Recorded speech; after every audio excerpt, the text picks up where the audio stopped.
Good morning. Is this Violet's mother? Yes, she's here. May I ask who's calling? Oh, hello. I'm the new homeroom teacher for Violet's class. I'll be taking care of her class from now on since the former teacher will be going on maternity leave, starting tomorrow. Oh, hello. Yeah, I heard about this news a few days ago, but I didn't expect Susan to leave so soon. Nevertheless, welcome. I hope you'll be able to help and take care of Violet. Thank you. It's my duty. Actually, I wanted to talk to you today because I would like to invite you to a meeting with the other parents and me. This way I can better understand the children's personalities and talents in order to find the best way to teach each child. Oh, I'm more than willing to attend. You seem very enthusiastic and dedicated to your job. That's right. Becoming a teacher has been my lifelong dream. I studied and worked extremely hard to achieve this, so I'm very excited now as this is my first class as a homeroom teacher. That's wonderful to hear. Your passion and dedication will undoubtedly make a positive impact on the children's education. I'm grateful that Violet will have such an enthusiastic teacher. Thanks for your kind words. Count me in for the meeting. Just let me know the details and I'll be there to support you and learn more about how we can contribute to the children's education. Thank you for reaching out and welcome again. That's fantastic. I'll share the meeting details with you soon. I appreciate your warm welcome and enthusiasm. See you soon at the meeting. Wow, it's such a small world. I can't believe it's been 10 years since we last saw each other. You have no idea how sad I was when I heard you transferred schools. Why do you keep running away like a scared mouse, just like you did 10 years ago? What more do you want from me? I don't want to bring up the past again. I've tried to forgive you, so it's best if you don't mess with me. Forgive me? Are you kidding? I didn't do anything to you. We used to be best friends. If anyone needs to beg for forgiveness, it's you for moving away and taking the joy from my everyday school life. Best friends? You were a bully. You ruined my life. Oh, come on, don't be such a drama queen. Haven't you always wanted to be the most popular girl in school? I was just trying to help you. But don't be so hard on me. Those games were really fun. Do you call those inhumane acts, insulting others and making me live in fear every morning, a joke? You started a game where people at school were rewarded for throwing the most food at me, and from then on, every lunchtime was a nightmare. Everyone in school competed to throw whatever they could at me. Even when I hid on the balcony or the restroom, you always found me to continue that cruel game. Yeah, that was so much fun. From then on, I was covered in food every day and smelled. You even told everyone I was a trash can, and since then, my locker was always filled with disgusting garbage, along with curses and wishes for me to die. Never mind, they just said it for fun. The climax was the prom night in our second year of high school. You told me that the theme of the prom was to dress up as an animal. At that time, I was foolish enough to believe your lies and think that you wanted to make up with me. So I accepted your offer to do my makeup and dress up as a chicken. But when I arrived, everyone laughed and pointed at me. You even manipulated people to vote for me as prom queen. And when I was dragged up to accept the award, you poured a bucket of blue paint all over me. Oh yeah, you look like a Smurf. Oh, I still find it funny to this day. You have such a good memory. How do you remember everything in such detail? I wish I could forget about it too, but those memories left a big psychological impact on me. Despite attending numerous therapy sessions, I still can't erase those horrible experiences from my mind. Ugh, chill out. Can't you take a joke? Those weren't jokes, Farah. They were acts of pure cruelty and humiliation. I was tormented daily, emotionally and physically scarred by your actions. My self-esteem was shattered and I lived in constant fear and embarrassment. Ugh, lighten up. You were such an easy target. Besides, you should have been grateful for the attention. It's not like you were anyone special before. Grateful? Are you serious? No one deserves to be treated the way you treated me. I was a human being just like you. Those acts of torment weren't funny or playful. They were a violation of my dignity and a betrayal of our supposed friendship. Friendship Ha! You were always so pathetic and desperate for acceptance. I was just trying to toughen you up, make you stronger. Look at you now. Isn't it thanks to my upbringing that you dare speak up against me instead of crying and resigning yourself all day like before? Toughen me up? No. You were just a bully. You enjoyed having power over me, relishing in my pain and suffering. You had no regard for the consequences of your actions or the emotional scars they left behind. Ugh, stop playing the victim. It's been years and you're still dwelling on the past. Get over it already. Get over it. How can I forget the years of torment, the humiliation, and the constant fear?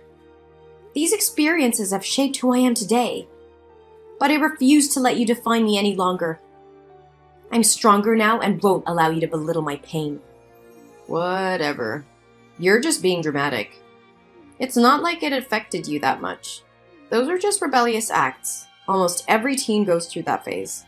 I believe that when Violet grows up, she'll do the same thing I did to you. Oh no, she'll definitely turn out to be a failure who needs to be taught a lesson, just like her mother. Perhaps in the near future, I'll have to dedicate myself to taking care and paying attention to Violet. She'll be my favorite student from now on. How can a person like you, with such a biased, immoral, and shameless mindset, become a teacher?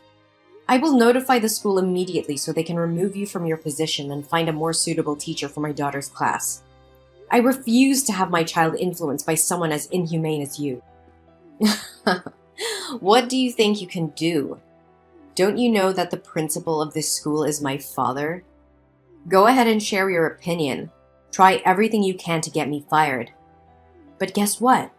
My father will make sure to write negative comments on your child's school records, making it difficult for her to find a school anywhere else in the future. I will tell the truth about you to other parents, and I'm certain they will support the change of teachers. Oh, really? But let me tell you something. The process of making complaints and getting things done can take months, even years, for the council to consider your opinion. So what do you think your daughter will go through during that time? Let me enlighten you. Elementary school kids can be even more manipulative than high school kids. You underestimate my determination to protect my child. I will not let your influence continue to poison the school environment. I will gather evidence, reach out to other parents, and together we will fight for a safe and nurturing educational environment for our children. Go ahead and do your worst. But remember, I have my ways of protecting myself and ensuring that my position remains secure. You can't defeat me. We'll see about that, Farah. I won't back down.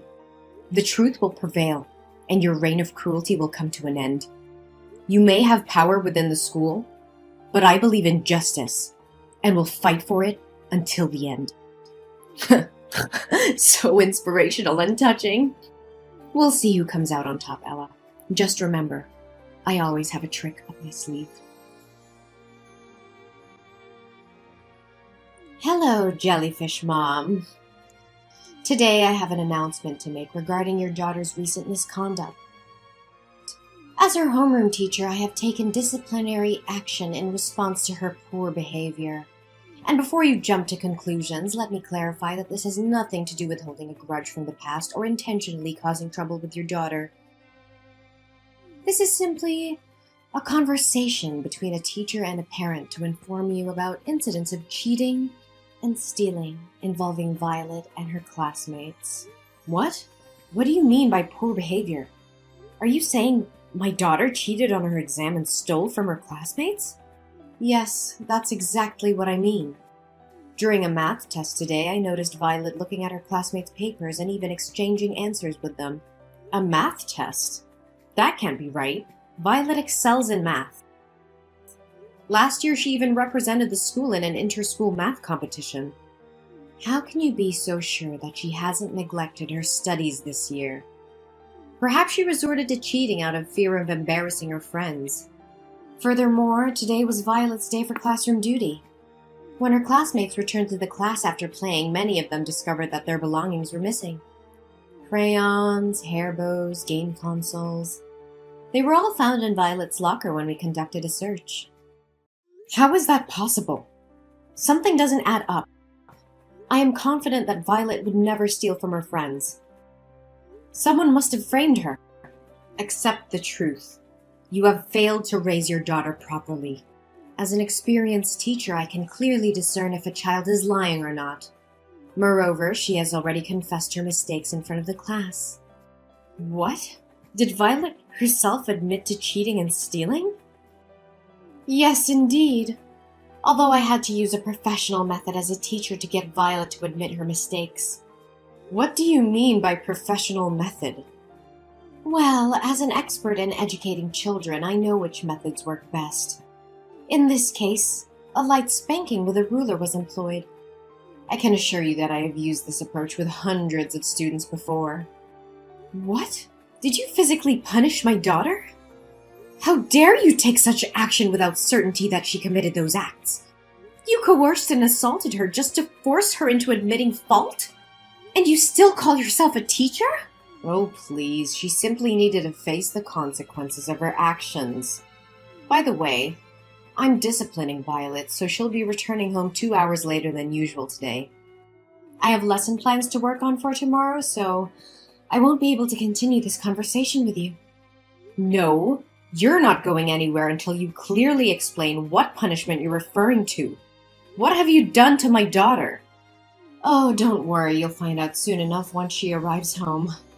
Today I decided to test out a new punishment method, and your daughter was the first one to experience it. She'll be so grateful to me for a refreshing summer look. What on earth are you talking about? Oh, just relax, it's no big deal. Today was career day at school, and my class happened to open a salon shop. So I made a small adjustment to Violet's hair. Even though she looked pretty with her hair tied on both sides, she looked even prettier with her new hairstyle I created. What? How dare you touch my daughter's beautiful hair? Did you cut off those 2 braids? Oh, you silly person, of course not. I wouldn't be so heartless. Short hair wouldn't suit her face. Instead, I shaved her head in front of the entire class. I simply used her as an example to teach and warn other students never to make the same mistake as your daughter. It's quite an effective method of education. I swear to God, you're going to pay for this. You've gone too far, Farah. I won't let you get away with this. Oh yeah? I'm not too worried. If I didn't go this far, she'd never learn her lesson. Don't you know that when parents coddle their children, they grow up to be losers? I'm just doing what I'm supposed to do. You should be thanking me. What kind of teacher? No. What kind of person would do this? You have crossed all boundaries. It's not your place to physically and emotionally harm my daughter. You have abused your authority as a teacher. Oh, please, don't be so dramatic. It was just a harmless punishment. Her hair will grow back soon. Harming my daughter physically and emotionally is not harmless. You have no right to punish and abuse students like that. Even if she had committed a serious offense, you should have contacted me as her parent to discuss it, not subject her to torture like this. Oh, come on, it's my class, my rules, okay? Besides, in addition to correcting your daughter's behavior, I saved you some money on shampoo and water bills. Isn't that great? I can't believe you would stoop so low, Farah. You're supposed to be a teacher, someone who nurtures and guides young minds, not someone who inflicts pain and humiliation on innocent children. How can you live with yourself? Ugh, spare me the melodrama. You act as if I've committed some heinous crime. It was just a little punishment, a teaching moment for your daughter. It was not just a little punishment. You violated my daughter's trust, her sense of security. You took away her dignity and happiness. How could you be so heartless? Heartless? I did what needed to be done to discipline her. She needed to learn a lesson. Besides, it's not like she's the first student I've punished this way. I will report your behavior to the school administration and the appropriate authorities. You will pay for what you've done. Oh, please. Your little crusade won't amount to anything. I've seen parents like you come and go, making empty threats. I've dealt with worse than you. You may have dealt with others, but you've never faced someone like me. I will expose your true nature and ensure you are stripped of your position as a teacher. No child should ever suffer under your twisted idea of education. You're delusional if you think you can bring me down. Your daughter will be the one to pay for your foolish defiance. That doesn't make it right. You have no right to play with my daughter's emotions and physically alter her appearance without consent. Your actions are cruel and unforgivable. Well, maybe you should have taught your daughter better. Maybe if she had behaved, you wouldn't have ended up like this. Once again, I can't believe you would sink so low. How dare you intentionally harm my daughter in such a despicable manner? What the hell are you going on about? It's just my responsibility as a teacher. Oh, so it was your responsibility to fabricate a cheat sheet, then purposefully approach my daughter's desk during the math test, dropping it near her feet and pretending it was innocent? Did that answer magically appear in her pocket too? And let's not forget your responsibility to rummage through other students' belongings, hide their items in my daughter's locker, and play innocent while they search for their possessions. You're truly cunning and conniving. What in the world are you trying to imply? Are you making up stories to protect your daughter and shift the blame onto me? The other students in the class will back me up. Oh, you think so?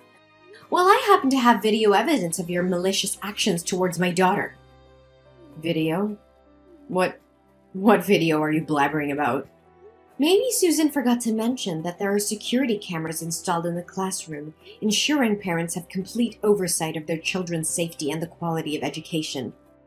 Today, those cameras captured everything. What? Security cameras? How is this possible? Why was I never informed? These cameras were installed due to the alarming rise in school security incidents. To protect their child, parents in our class contributed funds for their installation. We all have access to monitor our children whenever we wish. And guess what? This time it worked flawlessly, safeguarding my daughter's dignity. I couldn't check the footage right away since I was on a plane. By the way, I visited your previous school, the one where you were fired, to uncover the truth. No, it can't be true. God, I despise even uttering your name. Did you know you don't even have an education degree or teaching certification? They informed me that you were terminated because they discovered your secret and your extreme misconduct towards the students. So what? What can you possibly do? Even if you brandish that absurd evidence to intimidate me, I won't be afraid. My father will do whatever it takes to keep this under wraps. I won't bother reporting this to the school administration. But mark my words, I will use this incontrovertible evidence to write a scathing expose about you, shedding light on the rampant child abuse and the dangerous presence of uncertified teachers such as yourself. You think writing for a newspaper will make a difference? Huh, that's a pathetic joke. Do you honestly believe any journalist will pay attention to your fanciful tale? Well, I can't speak for all journalists, but I will. And not just any journalist. I am the chief editor of the New York Times education column. Prepare to face the consequences of your actions. Ugh, please, you're just bluffing. You really think I won't follow through with my words, don't you? You underestimate my determination to protect my daughter and ensure justice is served. I have evidence that will expose your misconduct and abuse of authority. The world will know what kind of teacher you truly are. Evidence or not, no one will care about your little vendetta. You're just a desperate parent trying to make a scene. You may think so, but you're gravely mistaken. I've contacted the local news outlets and they're interested in investigating this matter further. They understand the importance of protecting students from abusive educators like you. Local news? That's all you could manage? They won't have the reach or influence to make a significant impact. That's not all.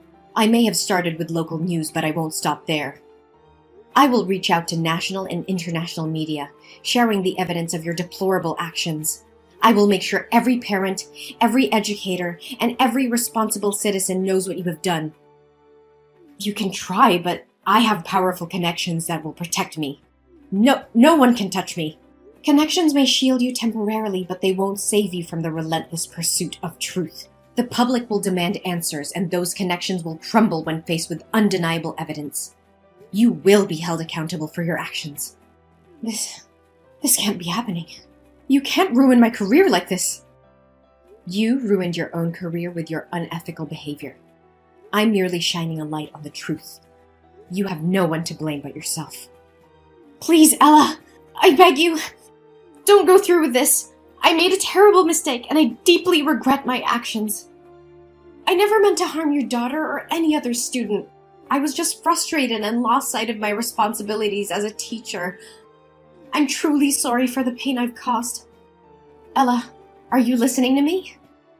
Ella, come back here! How dare you block me? Ella! The public became aware of Farah's student abuse incident, and the news spread like wildfire. Outraged parents, teachers, and community members demanded justice for the students who had suffered under her care. The evidence, including the surveillance video, was presented in court, leaving no room for doubt about Farah's actions. Farah's trial was swift, and she was found guilty of child abuse and misconduct. The court sentenced her to a significant prison term, ensuring she would be removed from any position of authority over children. Her reputation was shattered, and she lost everything she had worked for. But the repercussions did not end there. The investigation into Farah's actions shed light on deeper issues within her father's school. It was discovered that he had been embezzling funds and covering up incidents of abuse. The authorities launched a thorough investigation, and both Farah's father and the school faced legal consequences. The school's reputation was tarnished, and it underwent major reforms to ensure the safety and well-being of its students. Then, I took immediate action to support my daughter Violet. I sought professional help and took her to a psychiatrist to address any emotional impact from the traumatic experiences. Thankfully, Violet showed resilience and strength, emerging from the ordeal with no lasting psychological harm. During the period when Violet's hair was growing back, I bought her a variety of beautiful wigs, allowing her to express herself and feel confident. The support from me and the love of her family helped Violet regain her self-esteem and move forward. Meanwhile, teacher Susan, who had been on leave, returned to the classroom. Her presence brought a sense of stability and positivity back into Violet's life. With a nurturing and supportive teacher, Violet thrived academically and emotionally, embracing her